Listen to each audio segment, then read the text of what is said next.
Greetings and welcome everyone.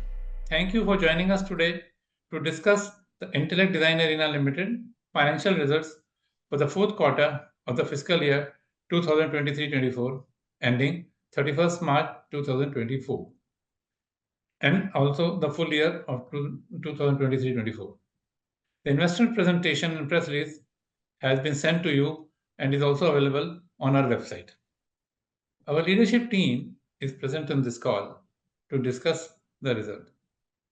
We have with us today Mr. Arun Jain, Chairman and Managing Director, Mr. Manish Makan, CEO of IGTV, Mr. Rajesh Saxena, CEO of IGCB, Mr. Banesh Prabhu, CEO of Intellect AI, and Ms. Vasudha Subramaniam, CFO.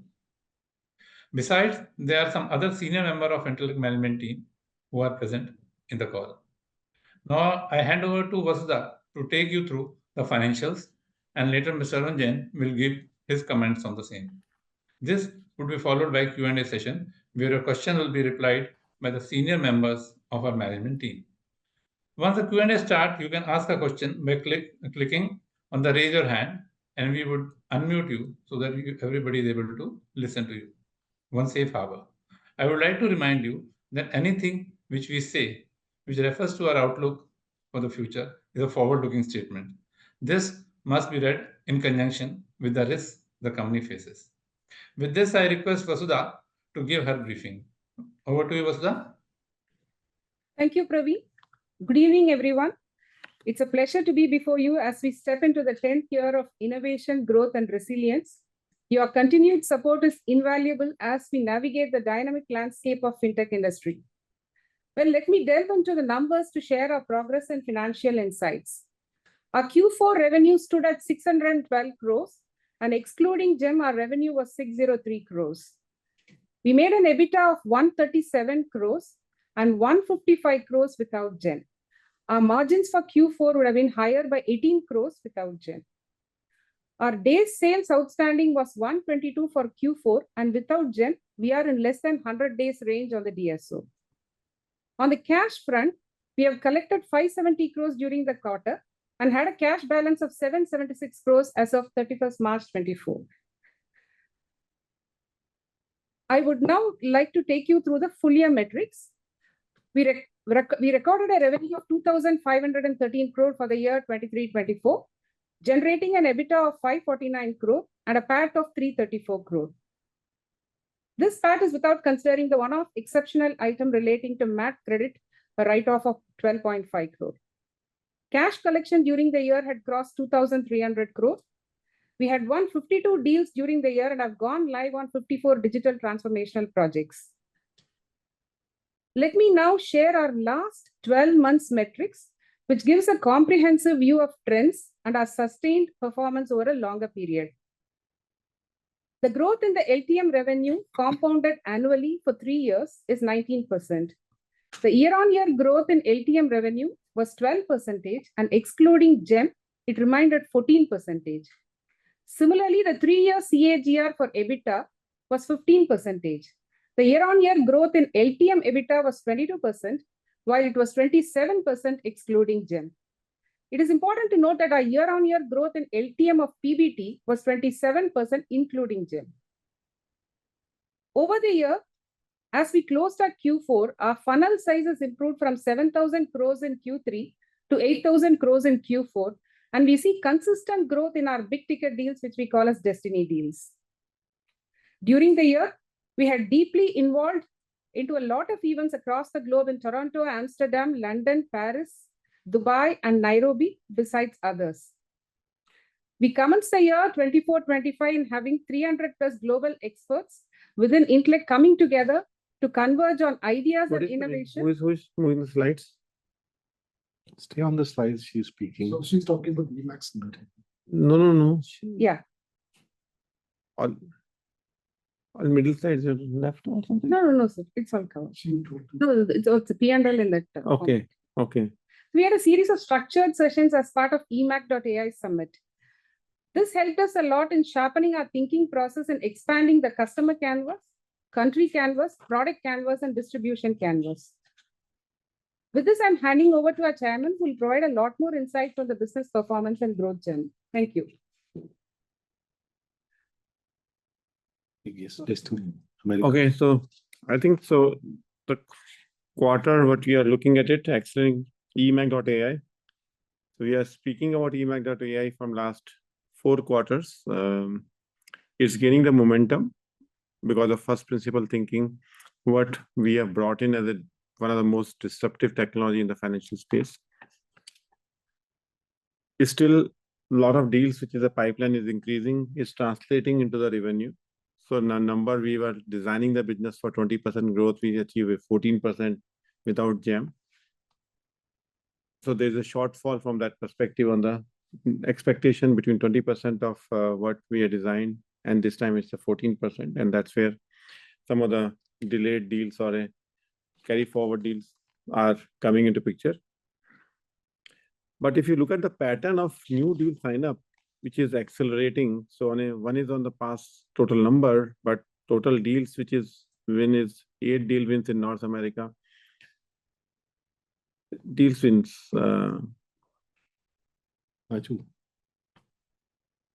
Yeah, 8 deal wins in North America. So this is one important point. North America last year, when I was speaking on annual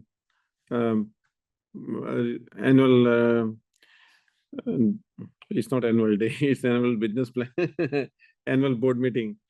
So annual board meeting, I was speaking about that we have to emphasize on North America. As such, North America start giving some results in a single quarter, 8 deal wins, and out of which 6 deal wins are in AI business, is a credible performance of North America. It has both areas. So one is around CBX deal, which is around digital contextual banking experience deals, and AI deals. So these are 2 main line of business, which is eMACH.ai is driving the growth. One is digital growth and second is my AI growth. So composable and contextual growth. Okay. And both the places we are finding the outcome over there. Then there's one large deal in Europe on core banking, which is very, very important after OTP. The momentum of core banking is continuing in Europe.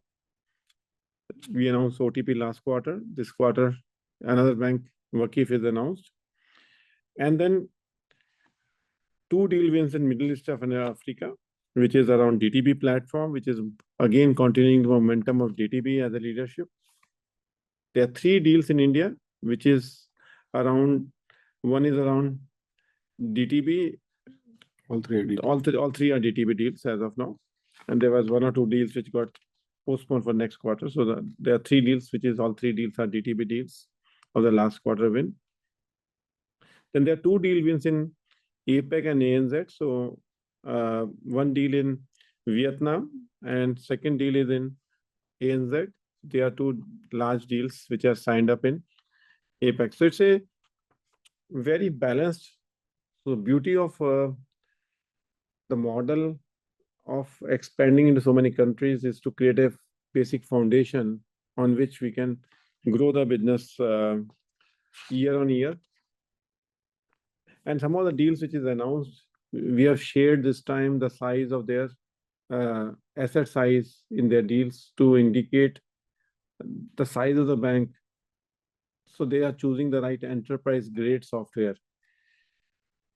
During the board meeting, we were having a lot of presentation on security, risk management, and enterprise grade software in a new world, because with a lot of moving parts which are there on security, on the cloud, on the open sourcing, the biggest challenge is to ensure that it's safe for the bank to run on that platform, and technology becomes a critical edge over there. So we are finding people who are running a lot of legacy system are getting some regulatory notices because of the weakness of the basic architecture, where the leakages of the data happens because of that structure.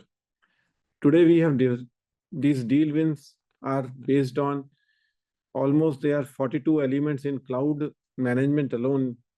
They are close to 40 plus element in the security elements alone. So a lot of time when you ask a question whether fintech can compete with us or what is the role of you and fintech? I think the cost of managing continuous open banking platform in terms of the level 1, level 2, level 3 security has gone up so high.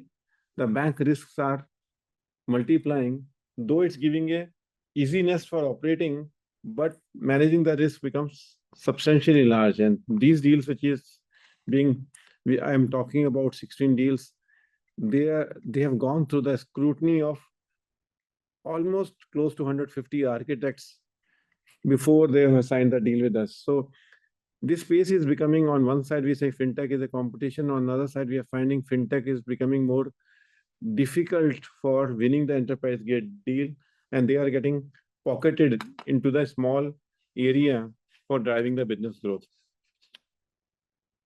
Going to the next slide. The transformative open.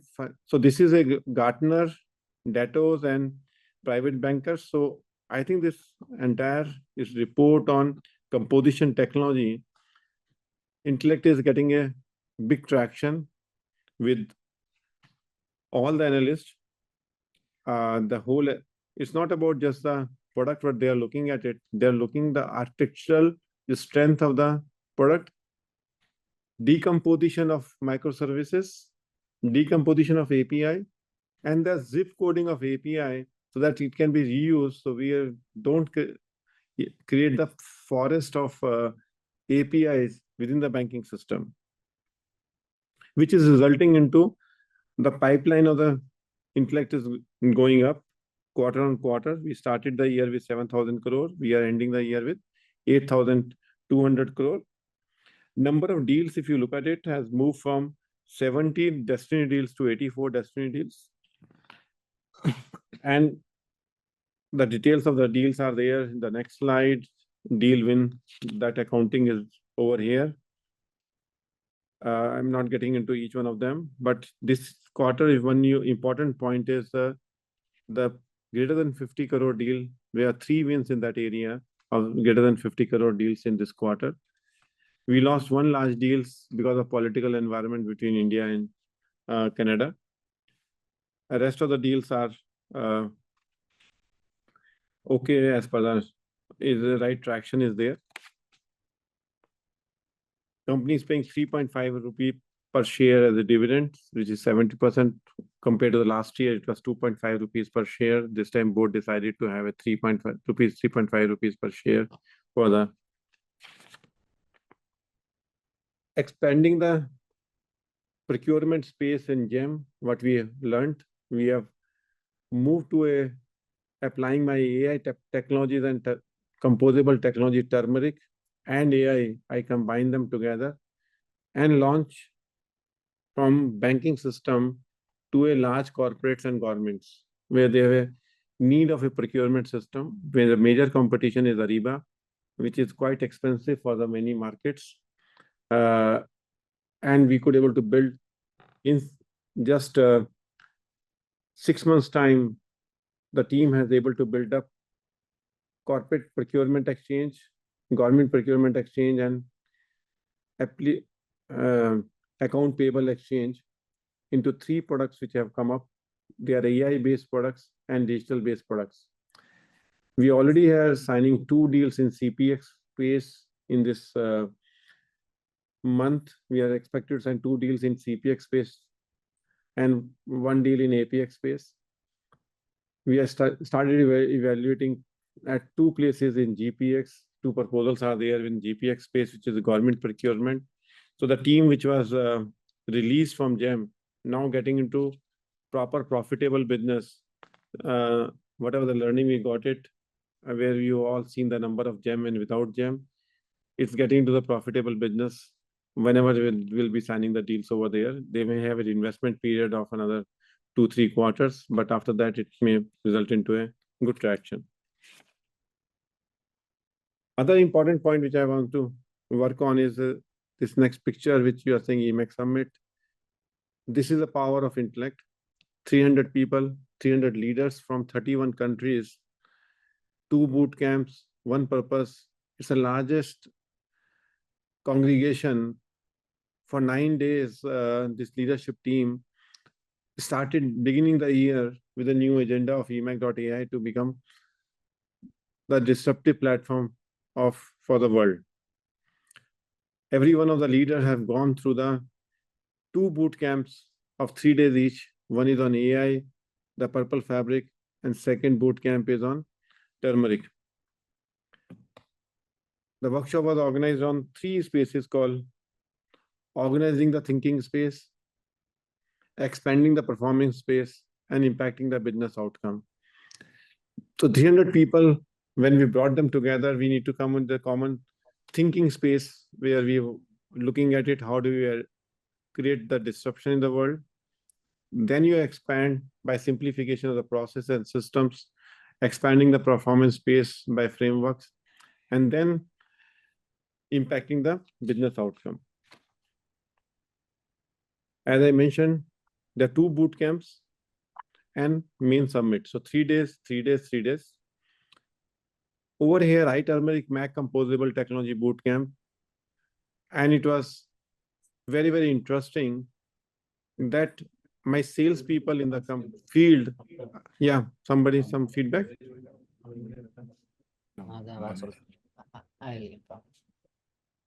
So in both the sessions, it was a hands-on session where the ease of the platform got worked out by simplifying the system so much that a sales head of the UK and sales head of Australia could able to build up a loan repayment API and a UX screen on themselves after 2 days of workshop. So that was the proof of putting that how these 2 platforms, Purple Fabric platform and iTurmeric, can reduce the cycle time and the efforts for disrupting the market. Next.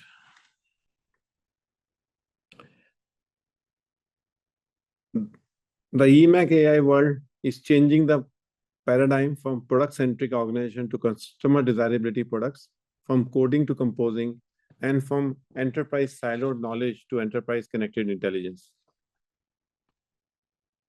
We are contributing in 4 different ways.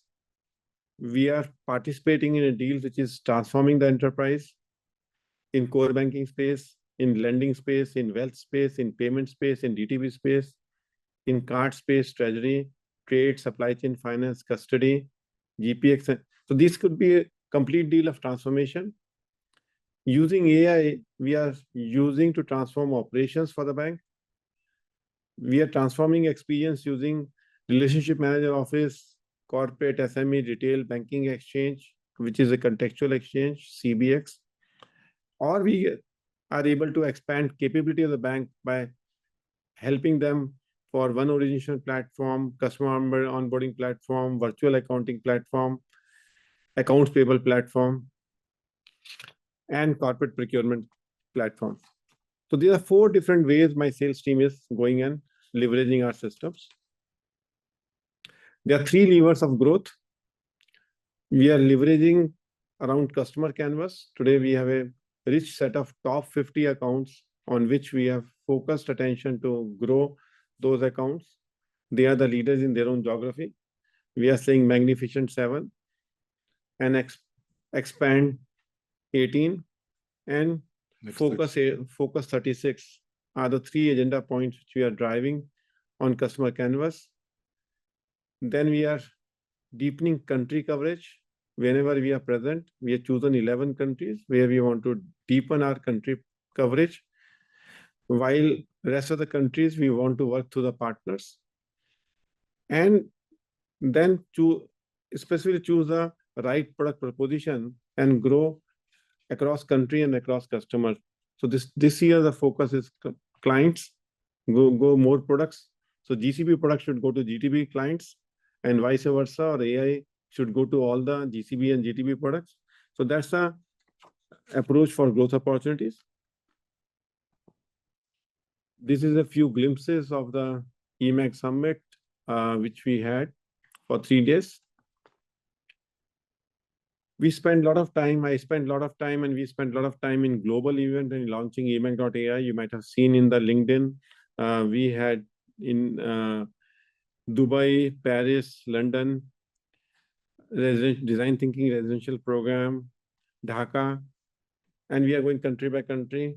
I'm traveling to London again next week, and then to New York, and then to Canada. So every week there is an agenda for launching this. There's a large traction on global events on SciBoss, IGTB, Oxford, Money 2020, GTR. So there big traction on creating awareness of eMACH.ai. Next. Sustainability agenda. So we are looking sustainability as a core value. Last year, we published the first report of sustainability report. This year, the sustainability agenda is moving at the next level. Our campus is purely 100%, what do you say? There's no zero discharge from the campus in last 1 year. There's no single wastage item is going out of the campus as a waste. And all are recycle or reuse, including water, food waste, or any other waste. And there are almost 15 initiatives in sustainability, which are happening from social transformation to employee sustainability awareness to employee participating. So we had a sustainability week in February where 5,000 employees taken a pledge of sustainability in a formal manner. So sustainability is we are using GRI framework and BRSR framework for doing the sustainability, which is the next slide. So exciting times. So a lot of exciting time for all of us. And I think Banesh, Manish, and Rajesh, all three CEOs are on the call. Fortunately, Manish is traveling to Chennai this time, so he can be present from the Chennai headquarters. We can now open the platform for question answers.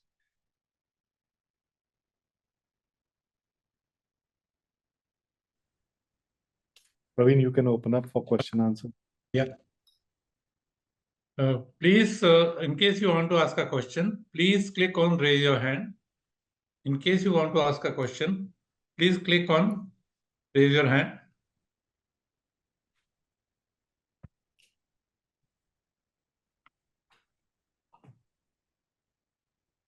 Please click on raise your hand. First, we have Mr. Vivek Taruga from Bestpal. Vivek? Hi, sir. Are you able to hear me, sir? I'm audible. Yes. Yeah. Please go on. Thanks for the opportunity. Sir, Arunji, you were saying it's palpably exciting in your press release. So if you can guide us about the next year's growth in terms of, because during from the time you're listed till today, one thing that has been consistently right is your sales guidance, even though margins because of the investments or something like GEM going away or something like Ukraine war coming. So even though margins are cloud, you have to invest in eMACH.ai. Even though margins and PAT didn't go according to our trajectory, sales, at least over every 2-3 years, your sales guidance was perfectly on the T. So if you can guide us, because you said this is Intellect 3.0 and all your products, and now that I'm not the one to say whether all the investments are done, but I think eMACH and investments are mostly large part is done. Can you throw light on whether there'll be acceleration in sales growth, which can lead to huge operating leverage? And we can see that in both PAT and margins in a sustainable way. This is my first question, Arunji. Yeah. There are two kinds of growth we are measuring right now. In AI platform, the growth number, the penetration in the accounts will be large, like 6 accounts deal in last quarter. The translation into financial number will be smaller because those AI deals will be using a platform. So financial numbers versus deal numbers will have a different kind of a correlation. But deepening those destiny deals will help in. ensuring the growth momentum is sustained. Second is what you're looking at it, how you're providing your operating leverage. Operating leverage is happening. We are seeing that in last, without GEM, we are not gone down the number. So last quarter, when we discussed the numbers, almost 70 crore revenue went away, which got filled by the 7% sequential growth from quarter to quarter, from last quarter to this quarter. So looking at a guidance right now, I think we are still navigating the guidance. We have designed the company for 20% growth. But looking at the total IT industry going towards a slowdown from the perspective of all the counter player, we still dwelling whether excluding GEM guidance, if I remove the GEM revenue from the $303 million revenue, around $30 million if I remove from GEM, it's around $273 million revenue. On that base number, we are looking around 15% guidance could be there. For the whole year, next year, right? For the whole year. It may not be quarterly balanced, but a whole year it can be. So, and over the next 2-3 years, you're confident of greater than 15-20% for next 2-3 years. 20% is a designed element, but it can sometime it can become 25%. That's a kind of a ups and downs can happen. Last year we lost three big deals which could have transformed the entire landscape. One is one of the largest bank in India. They've gone for a very small company. Second is one large deal in Canada. And third is another deal in Europe. If these three deals would have come in our way, we could have been very different looking company. And these deals were in range of $100 million plus. We signed one OTP, $100 million plus, but there are two more deals of $100 million plus, which we just lost because of political reasons, where we are almost there. So the second question is, in the last 2 quarters back, you said three wide movements are there in terms of core banking, in terms of digital core banking, and then BaaS in terms of GTV and AI. So if you can elaborate on how these 3 wide movements are actually, how confident now we are on winning deals and any competition, and in terms of core banking, where are we now? Are we winning? We are more confident of winning more. So if you can, these 3 wide movements that you mentioned 3 quarters back, if you remember. So yeah, I think all 3 are perfect on the dot. You can start. Manish can start. Then Then got them all of that. You would have seen all 3. After doing OTP, Waqif Bank was another next Europe big transformation. In AI, Arun already talked of the 6 deals, and we have 2 deals on BaaS, one in US and one in Australia. So expanding out multiple of these sub-accounting platforms. So all 3 patterns have happened. So your Rajesh, you want to cover? Yeah, Core banking if I can. momentum. Yeah, specifically, let me talk about core banking. I think from a core banking perspective, the last year was a very good year. We closed many deals. I think we closed more than 8 core banking transformation deals in the last year. And as I look at the pipeline continues to be very good. It's deep pipeline. We are in multiple stages. And what we are also seeing from a core banking perspective, I think we talked about this as eMACH.ai. What we are seeing is that we are now getting called by large tier 1 players, regional players, etc., which is also putting pressure on us from a pre-sales perspective.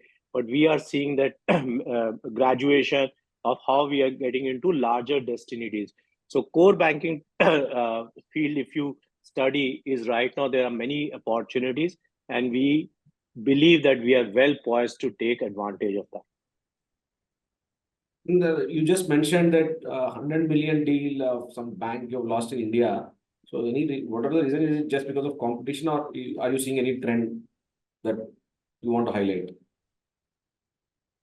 India was not 100 million. It was $50 million size of the bank because of low pricing by the competition.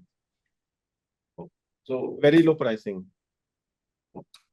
So overall, we are confident of 20% over the 3-year period, given we are now, most of the investments have been done in the products and platforms. Can I take it? Yeah, well, the investment will be required, more investment will be required in AI right now. We are, the Purple Fabric, which I'm mentioning, with the generative AI, we are finding a big traction. We built Purple Fabric is a one platform where we are bringing 5 different knowledge banks in the knowledge vaults or knowledge repository to create a connected intelligence at enterprise level. We're talking to all the big 5 consulting firms to look at it, to deliver expert agents and co-pilots on the top of AI. This is the area where we may require another investments, like we had last year 140 crore of the investment. Last 2 years we are doing 140 crore from 120 crore. So our investment bucket is $20 million. So it's still it may come 160, 165 crore for the coming year, the investments. So that, but it's not a large investment. It's just a 20 crore, 25 crore more investment from that perspective. Other products are ready to go to market. So operating leverage can start coming this year. Oh, sorry, Arunji, just why I'm pressing on this is because now that you have started investing in distribution and you started also partnering with many system integrators, that's why I was expecting to be more confident on our growth. So that is why I was just pressing on this because I know. We all love it, but let's wait. I think it will take, well, it'll take the system integrator route to start kicking in. We've had few wins this year. They need to also feel confident once we deliver it. In a 12 to 18 month period, the indirect distribution will suddenly start adding significantly over there. So that's the right journey we have started. I'm meeting the right CEOs of all these SIs now.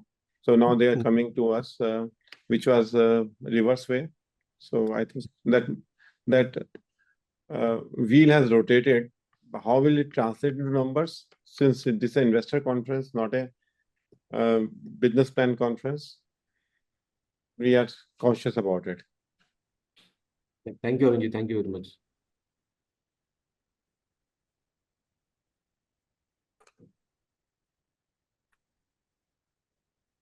Who is next?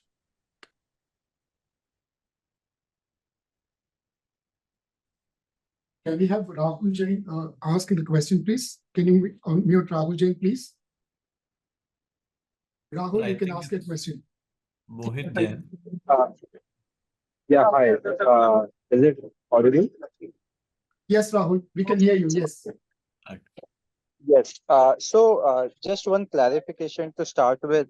When we said 15% guidance is what I heard, is it on the adjusted basis for our revenue of GEM in this year, or this is on the reported basis that we expect to deliver for fiscal 25? Adjusted basis, I mentioned clearly, 273 million.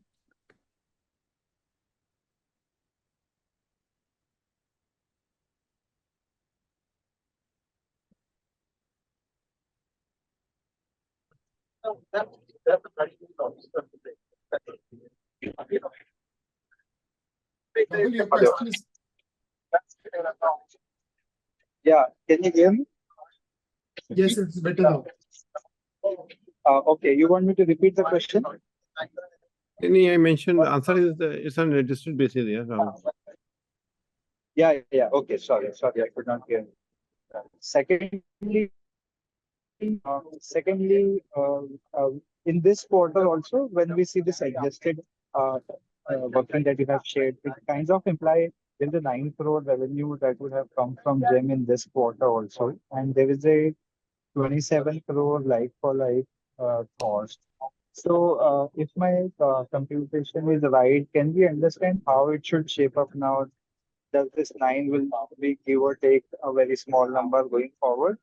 This 27 crore worth of cost can be repurposed in the subsequent quarter, or how and when we are going to take the benefit out of this? This 9 crore of GEM additional revenue. This was a backlog of some CR getting booked on the last quarter. So whatever we completed till December, those actual billing happened during the Q4. So that's the only backlog. Nothing future related. And this 27 crore cost that we are saying, can the same cost can be repurposed for other projects, or as Yeah, how yeah. long we expect it to stay?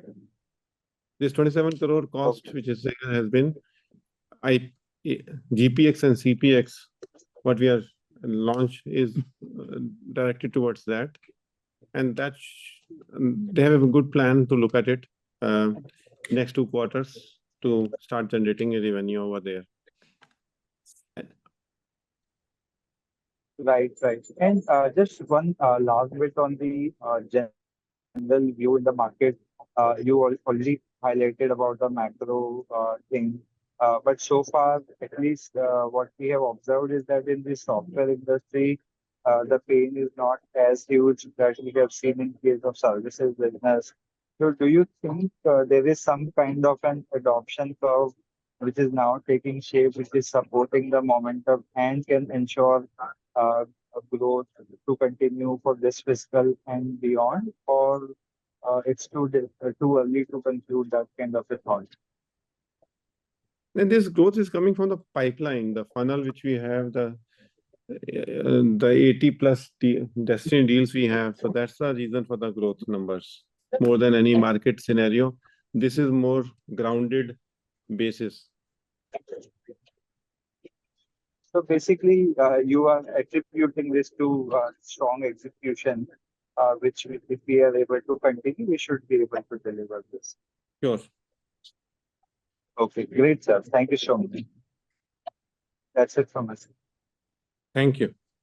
Thank you, Rahul. Next, we have Mohit Jain. Mohit, please ask the question. Yeah. Sir, congratulations, reasonable quarter. So first is on the US. I saw you have announced 8 deals, but it looks like eMAG.ai had its first win there. So is that correct? And what are your plans for US? And then I have 2 follow-ups on GEM. So, Banish, you'd like to answer the 6 deals you won. What is the traction in US on your AI space in US? Also beyond pipeline. insurance, if you can talk a little bit about if core banking is going there or some other products that you're Yeah. going to offer beyond insurance. Sure, sure. We'll come to that. Let's hear AI and then we hear our CBX product in Canada and US. That's a second product line where I'll ask Rajesh or Manish to discuss about the Canadian market where we are getting momentum in North America. Yeah, so just to update you, Mohit, I think the fact that Intellect AI very early had adopted AI first approach to our businesses on the insurance side is now building a good pipeline. I think we've done 6 deals. We've got an excellent pipeline to complete and we have quite a few contracts out there. It does take time to close some of these contracts, but we are well in progress with quite a few deals as we speak. Clearly, I don't need to everybody's aware of the amount of activity taking place in the AI space. And I think some of what we've done as investments over the last few years on AI is actually resulted in a very good platform that, Arun has already talked about, which is giving us the connected intelligence from an enterprise perspective, which is quite unique. And I think a lot of the product focus now would be to start leveraging those capabilities for our clients across the Intellect businesses in both GTB and in the GCB business lines. So a pretty good pipeline for the insurance businesses coming over the next few quarters. Similarly, also, we have closed out some good wealth deals, but they're under contracting and they're quite significant. So hopefully we'll get traction on that too. Again, we bring a lot of AI capabilities for wealth advisors in the market. So I think we expect that to also do quite well in the next couple of quarters. Okay, and this was through a partner, the eMAG.ai, or was it through our own sales team? Our own team, at least for insurance, our own team. But we have a very strong relationship with both the large cloud providers in the US. Great. And the second was related to GEM. Now we have given ex-GEM numbers for the first time. So the recurring margin is whatever you have shown in Q4. Now that is the new normal for Intellect, or how should we That's right. take it in FY25? 26% That's is right. what you're looking at. Yeah, calculating very quickly XGM number, but I think 23-24% because some investment will be required. So around 24% numbers we're looking around. Around 24. Okay. Yeah. And sir, your tax rate, now that we had this exceptional item, and I assume you have moved to the new regime. So now should we assume 25% as a standard tax rate going forward? Should be, yeah. The ETR across the globe will be 23%. Maybe for India, it's 25. So we'll optimize it to 23% at a consolidated level. Right. And ma'am, last on receivable days, you have also given DSO. Now that's the new DSO number for Intellect, or how should we read going forward? Because I was assuming from 1Q numbers will be ex-GEM only. Yeah, so what is the old pending is there in GEM, we will be reporting separately because there is a pending money sitting there. If we are looking at non-GEM business receivable will be less than 100. Yeah. 89, 90, I think you have reported Yeah, around that 90 days, which is there. You can take it as less than 100 days. Less than 100 days, definitely less than at 100 the days. consolidated level. At the consolidated. Correct. But GEM we will keep it separate. We'll park it separately to collect the money. It's taking its own time in Government of India to collect. So there also DSO, I think this should get over in 6 months or something like that, right? If the government pays in time and it's over in Right. 6 months time, logically it should over in 6 months time, but you need to keep the fingers crossed. Got it. Thank you, sir, and all the best for 25. Yeah, thank you. Thank you. Thank you, Mohit. Please, I request everybody, in case you want to ask a question, please click raise your hand. Please click raise your hand. As of now, doesn't seem to be anybody any further question. Okay, that's very good news. I think we communicated well on the some more. Yeah, 4 questions are there. Yeah, please. Yeah. There are 3 more questions are there. Next, we have Mr. Nishit Shah. Nishit bhai, please ask your question.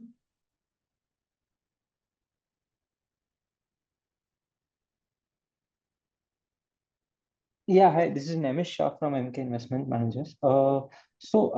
Again, I had one clarification with respect to GEM. So if I just compare the Q3 numbers that we have provided with GEM and without GEM and compare the Q4 numbers. So in Q3, we had a cost base of around 67 crores in GEM, which has come down to about 27 crores in Q4. So just wanted to understand, so were we able to redeploy costs of about 40 crores? So what is this 40 crores differential cost with respect to GEM, if you can clarify? Yeah. Q3, we also had GEM in the sense the GEM got ended only by mid of December. So until such time, we had GEM costs. We had third-party costs related to GEM and all. So in Q4, we conservatively made some provisions for some of the costs. It's not a provision against the doubtful debts, but for some of the liquidated damages, we made some provisions. So as it is, in Q3, we had GEM at least till fag end of December. And that is the reason for the difference. He's asking how have we deployed 40 crores? That's what in QPX. Yeah. QPX. Yeah. Okay, so that was largely a third-party outsourcing cost. We had a third-party. Yes. And this 27 crores, that is any third-party cost related to that, or that is largely on our books? 27 crores did not include any third party. It included some of the employee costs. So we retained them for redeployment. So that cost is also getting included. And secondly, we also, as I said, we made some provisions on some liquidated damages, and because of which is what our ETR for the quarter is also a little high, because that's been disallowed for the purpose of income tax. And we also had some capex related cost on account of GEM. So all these 3 constituted this 26 crores. There was no third party cost involved in this quarter. Got it. So going forward, not entire 27 crores will continue, or it will be lower than that, if my understanding is correct. Yeah, it'll be low, yeah. Got it. We may make some investments, but it will not be the entire amount. Got it. Yeah. Yeah, that's it from my side. Thank you. Thank you, Nimish. Next, we have Mr. Umang Shah from Banyan Tree Advisors. Umang, please ask your question. Yeah, hi, sir. Am I audible? Yeah, please go ahead. Okay. Sir, are we seeing any lower competitive intensity from Temenos, considering they have some own issues that they need to look at on PR side? Rajesh? So actually, it's a very interesting and a difficult question to answer.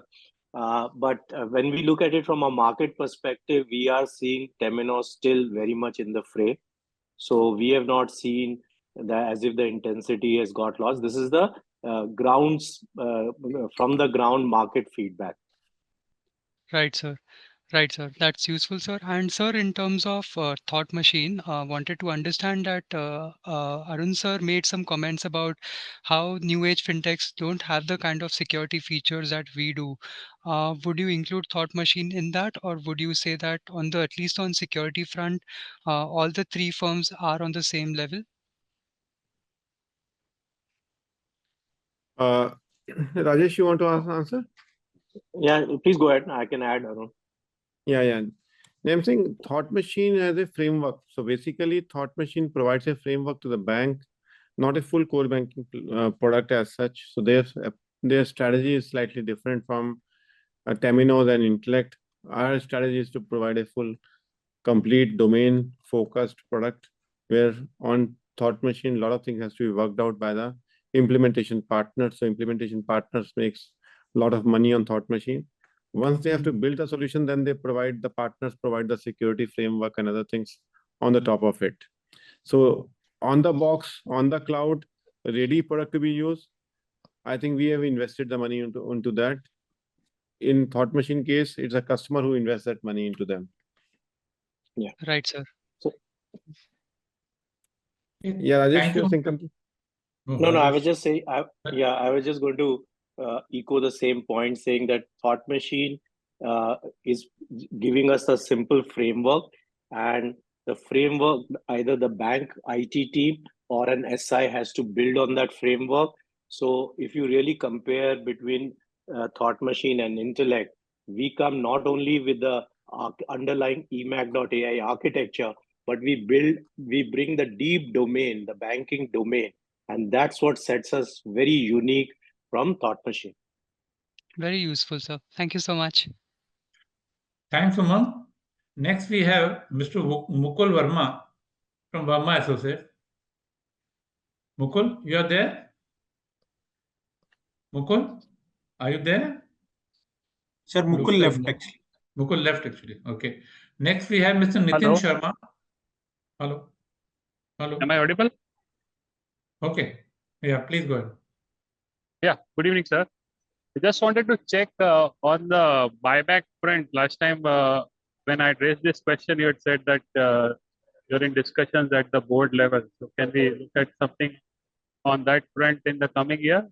I think this year, by this year end, you will be in excess of 1,000 crores cash on books. Yeah, once we are crossing 1,000 crore, then now definitely we can look at it. So we should be, as you rightly guessing the right number. And so just one more thing, with the RBI getting very harsh on Kotak Bank, ATM, and other banking institutions for want of technology spend because of their either the business going up and the technology is not commensurate with the software they use. So how do you look at it?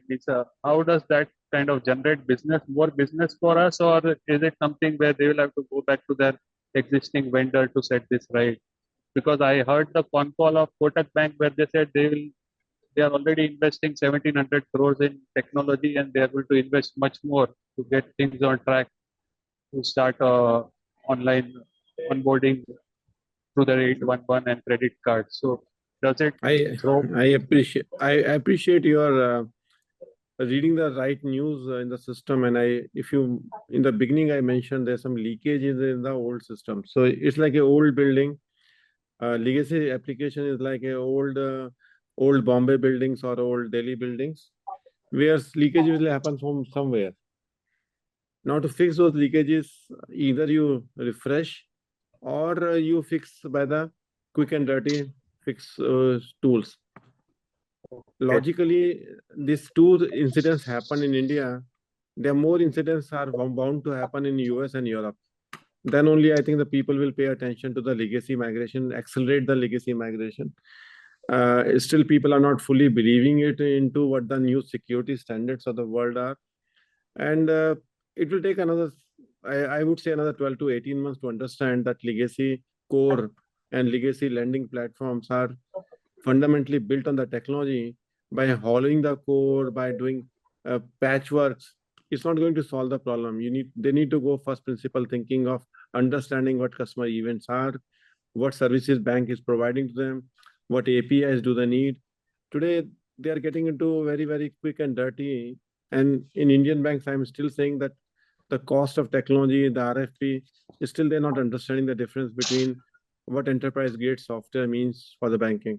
So we are facing those troubles to communicate the story of what enterprise grade solution means to the banks and why banks require enterprise grade software of that nature, with almost so many gates are required and so much investments are required. Very few, we are investing close to 1,000 people in R&D each year. 1,000 people in R&D, I'm mentioning to some US person, is at $100,000 per R&D cost. It's a $200 million per year cost compared to any other vendor in America or Europe. Which company can, that's a huge number for us to invest into making the enterprise grade software. But people are still on the sidelines, not in the center of the stage to make an impact. But it will come some way, sometime. Get it, sir. Thank you. Thank you. All the best. Thank you, Mukul. In case you want to ask a question, please click the raise your hand. As of now, we have Mr. Nitin Sharma from MC Pro Research. Nitin, you are there? Please ask a question, Nitin. Mr. Nitin Sharma?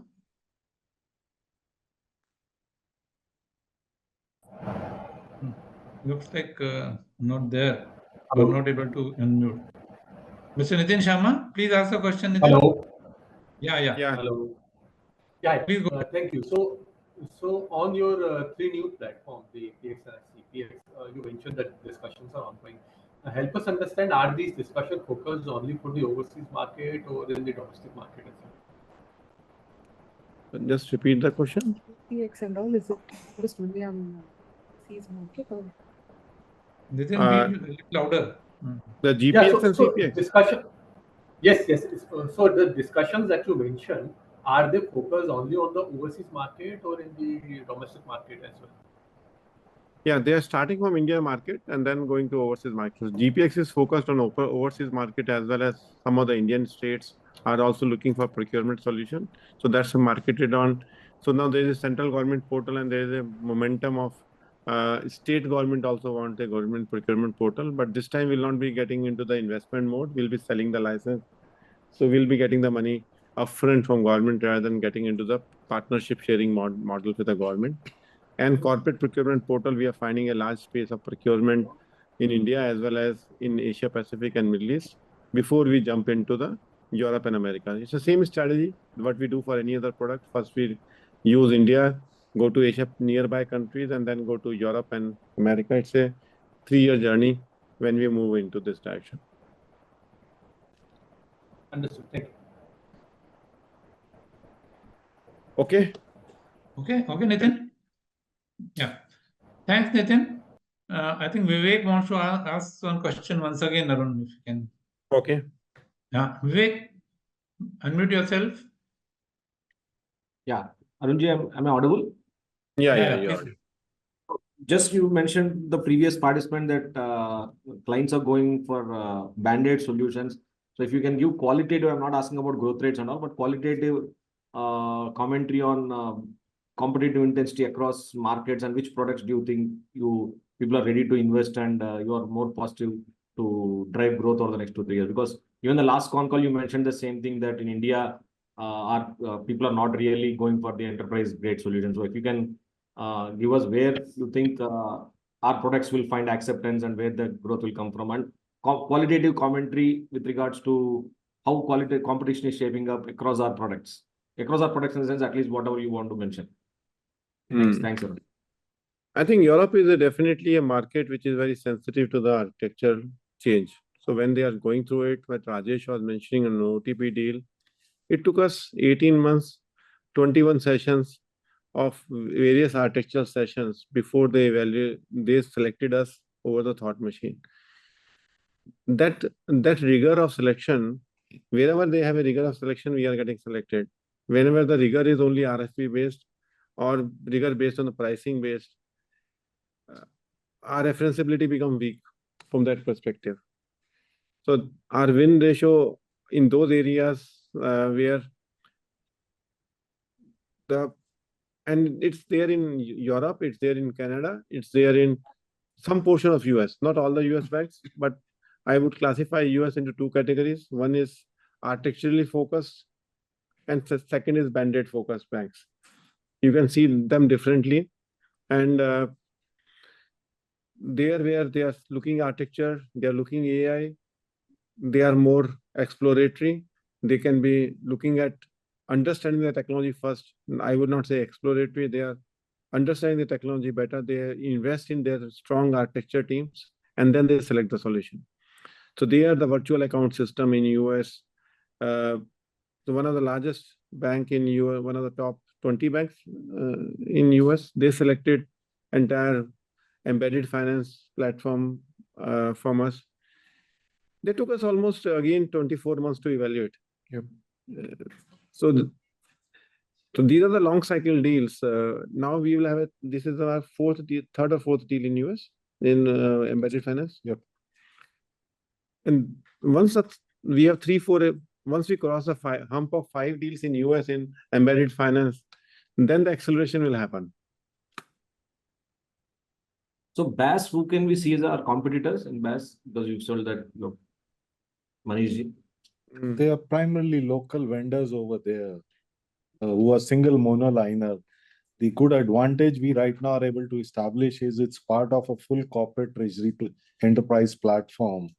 They could start with a point solution on just managing virtual accounts, on how to manage the payables or receivables better.